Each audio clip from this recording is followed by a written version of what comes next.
To Mr. Trevor McIntyre, and I wish you a good presentation. Thank you.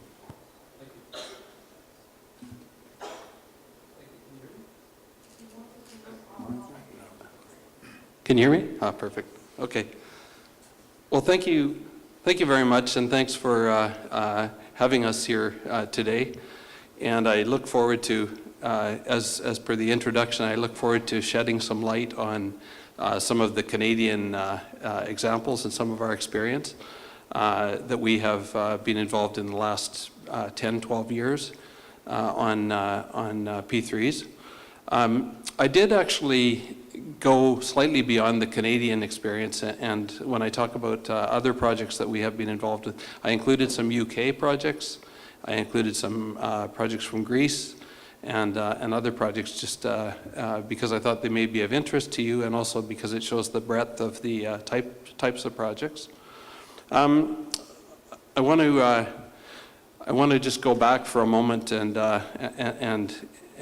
talk about the ambassador's remarks this morning, talking about Canada and similarities between Canada and Serbia, and the first one that comes to mind was a story that when I saw him limping up onto the stage with his broken leg, one of the famous Canadian hockey players was a guy named Dave Keon, who actually scored the winning goal in about 1960 with a broken leg in the middle of a game. And I think it just shows something about determination and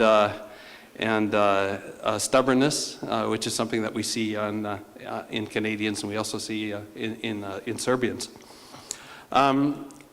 I hope I don't contradict any of the numbers that he threw out this morning, but in the first couple of minutes here, I'll throw out a couple of numbers, and then I won't talk about numbers again. I'll talk only about design and about benefits, because there have been a lot of economists here and a lot of people who understand numbers better than I do. But as mentioned this morning, in Canada, we have had probably about, or ongoing right now, we have about 240 P3 projects that are going on. Value somewhere in the neighborhood of $90 billion. And I read a stat that said the job creation, the direct job creation, has been in the neighborhood of 300,000 jobs currently, and GDP of somewhere between 25 and 35 billion dollars. So as I talk about projects, I'm going to try and, I'm just going to slide this aside for a sec so I can see the screen. I'm going to, just to shed some perspective on who I am and our experience, I'll just talk for a minute about IBI and just say that we're a global company. We're based in Canada. We have 63 offices and about 2,500 people around the world, and we've been around for about roughly 45 years. If you ask yourself, what does IBI stand for, it really stands for three things. And the first is intelligence, and intelligence being that we are involved in applying technology to solutions of urban city making. And I'm going to show you examples on some of the P3 projects where we have applied the intelligence, and it's very relevant to some of the earlier discussions that we had with the city architect that talk about how you manage things like traffic in a city like Belgrade. Second is buildings. We're I think the 6th largest architecture firm in the world right now, and so we do a lot of interesting buildings, and they're buildings that actually in the P3 sector, there's buildings that include hospitals and education and transit architecture. So it's all parts of city building and parts of social infrastructure as well. And then infrastructure is everything that's involved with city building, with transit and roads and rail and all the things you need for successful cities to function. So PPP defined, I think everyone knows or thinks they know what PPP is about. And it's really, I think in the last presentation we heard, there was a very good quote there that said, there's no copy-paste. And And that's something that I have learned is that every project is different. And every project is different based on the scale and the size. And I'm going to actually spend a couple minutes and show you kind of the range of projects in terms of 3P and 3P delivery. And it may shed some light on that. There was a lot of discussion about risk and risk transfer. And it's the risk going to the right parties. And there's something that I think on the Canadian side I will add, which the ambassador mentioned this morning, which is kind of what level of government the PPP starts with. And typically, as he stated this morning, for us it's really at a provincial level that a lot of the projects actually start. But there is involvement and there's support and buy-in from the federal government above us, and then from all of the municipal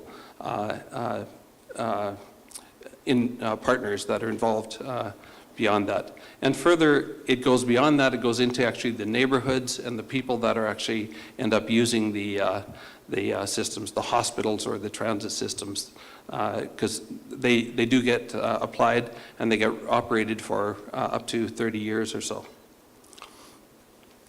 So if you look at this chart which talks about sort of risk transfer, and it talks about the different structures, you can see on the far left traditional design, bid, build. So that's where we would do a set of drawings, we would tender the drawings, the contractors would bid, the low bid would usually win, and then you would actually start with a regular process. That's kind of typical old tender size. On the far right you see DBFOM, meaning design, build, finance, operate, and maintain. Now typically in Canada, we don't have companies that I can think of, maybe a couple, that actually can do all of those things. So what we typically do is we form consortiums, and a consortium will have, it'll have a partner that's responsible for design, it'll have one that's responsible for the construction and controlling the construction costs, it'll have one that's responsible for financing, it'll have one responsible for operation and maintenance, and they will be responsible for a 30-year period before it is then turned back. So all parties are governed by their project agreement. Now, at the top of this slide, I put a statement there that says compliance and performance-based contracts. And that's a really important thing, because every single project has to start somewhere. There has to be a rule book that the architects follow and the builders follow, and everybody knows is the guide. And that's really, we call it the PA, or the project agreement. The people that have to obey and follow that PA on the left side are the project sponsors, and they're usually the ones who actually put it together. They're the end client or the sponsor.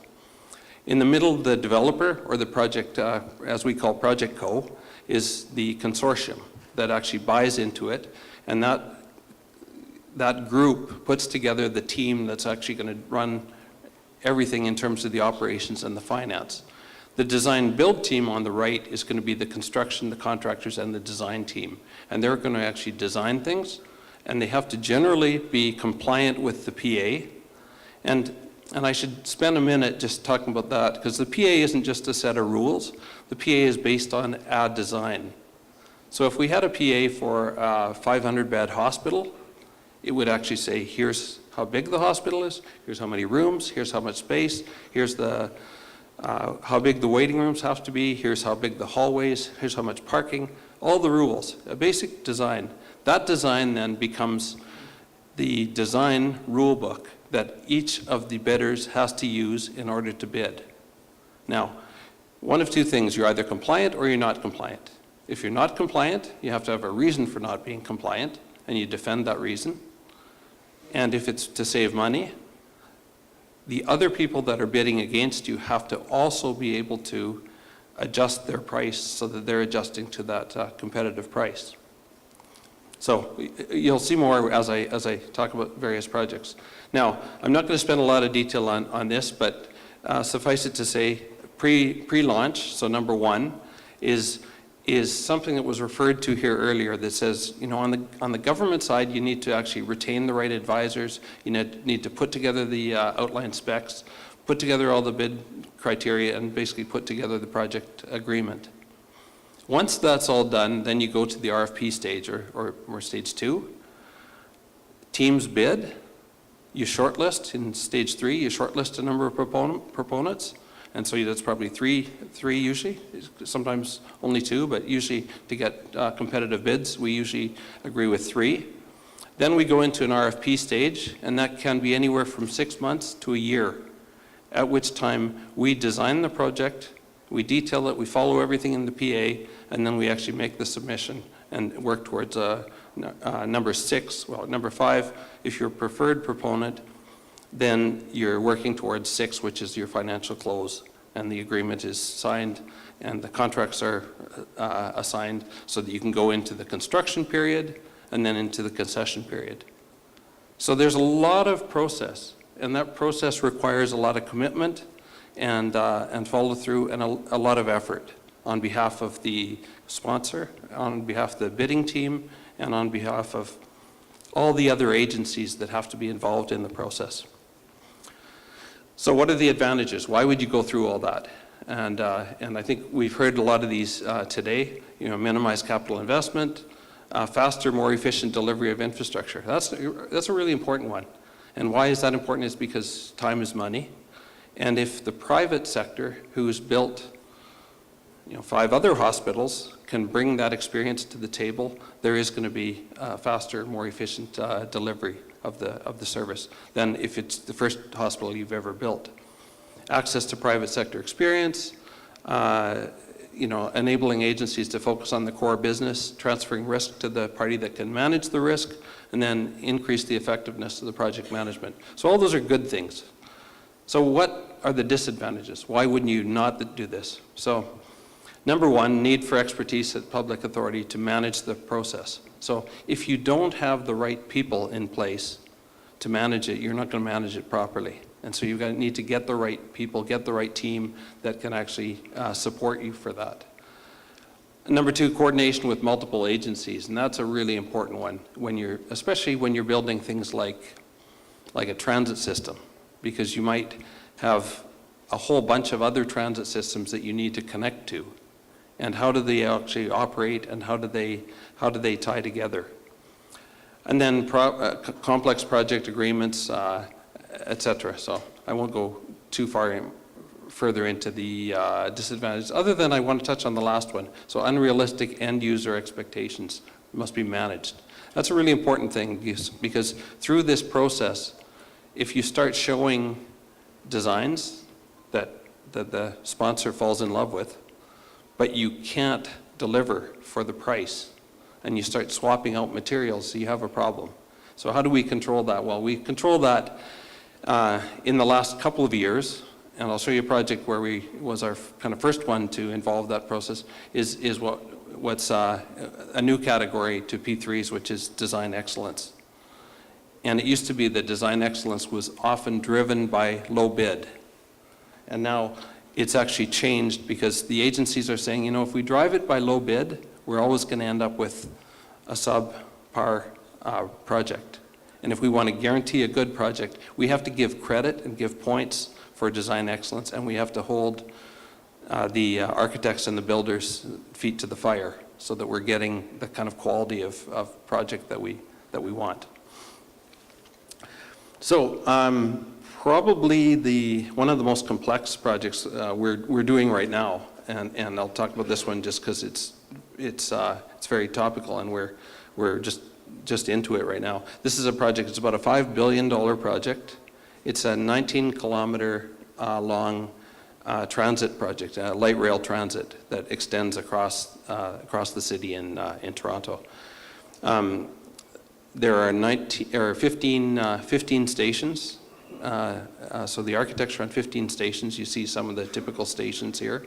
They're big, beautiful, shiny glass boxes sitting in a whole series of different neighborhoods through the city.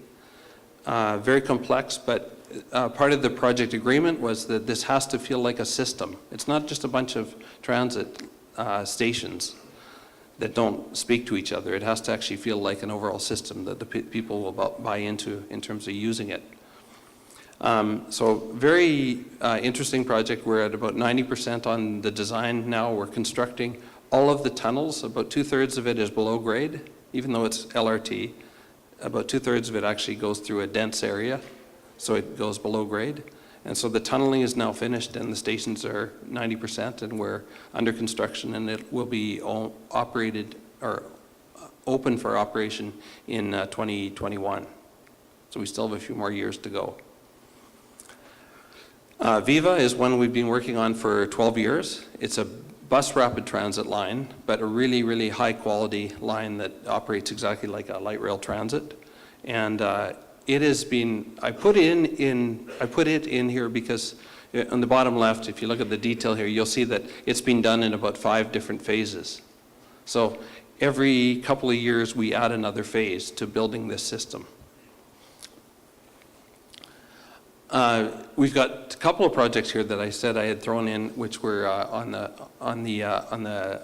motorway and toll collection system. And Tullio Ricetta, one of my partners from Greece, is here, and he can talk in detail about these because he's designed all these systems, and he's a lot smarter at this stuff than I am. But it's something.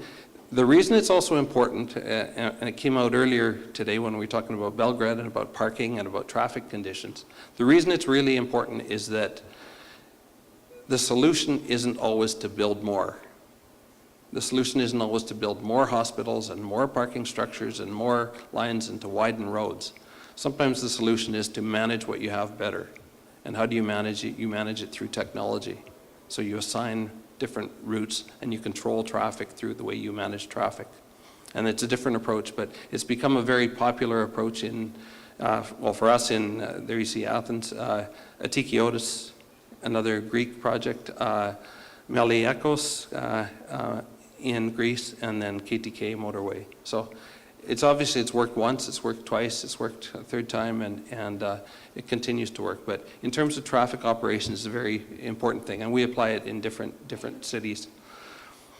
I thought I should show you a hospital project, and this is probably one of the biggest, or one of the large hospital projects that we've done, which is a Canadian project. It's almost $1.5 billion, and it's in Montreal. Very complex set of buildings, very complex project agreement, and very controversial, but is now open and operating, and a really kind of interesting hospital. Much smaller scale one. This is like 1/3 to 1/4 the cost. In Toronto is a women's college hospital, and this was actually a renovation of an existing hospital through a P3. And fabulous new hospital that has been operated now for the last couple of years. On the UK side, Queen Elizabeth University Royal Hospital for Children, and it's another large-scale hospital, and it involves a lot of site work. It's almost like building a piece of community, but the healthcare there actually reaches out into the, through the National Health Service, it reaches out to the health network in terms of designing. We're now looking at designing healthy cities and healthy communities in such a way that you actually reduce the load on the hospital through proactive reasoning. Peterborough City Hospital, much smaller. It's only a couple $100 million pounds.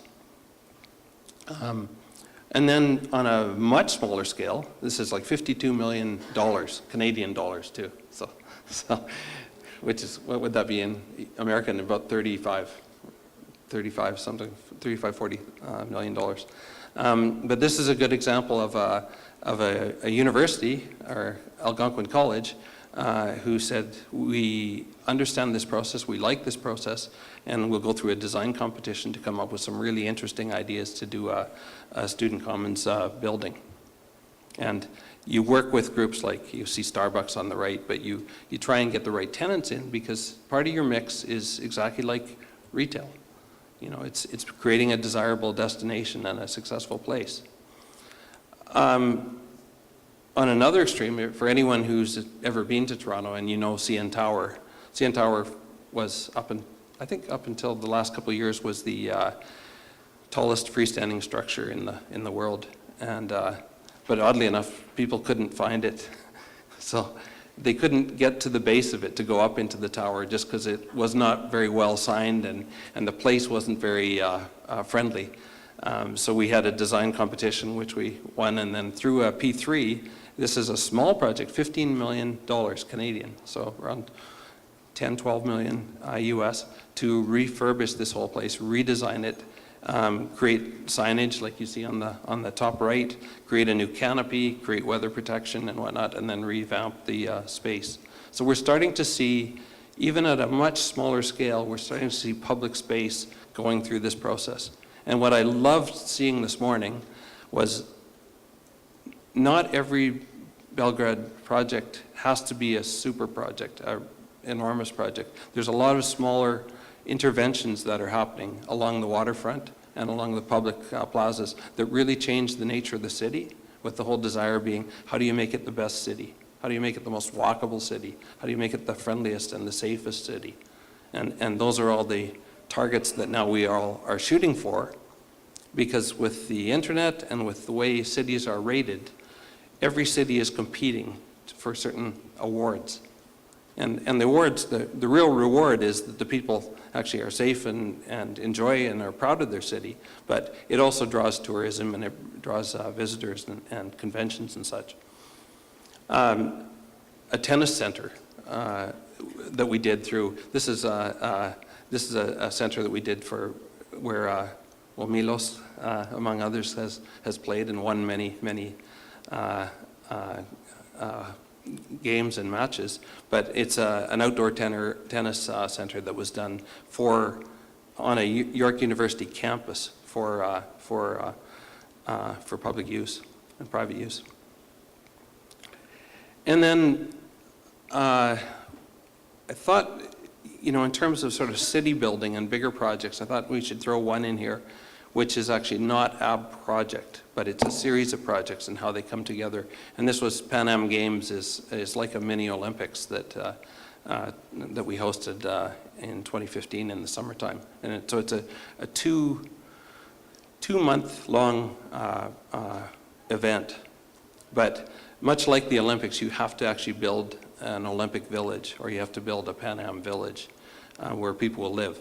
So working through the P3 model and a local developer, we actually built housing that is then used for 8,000 athletes, is used during the games.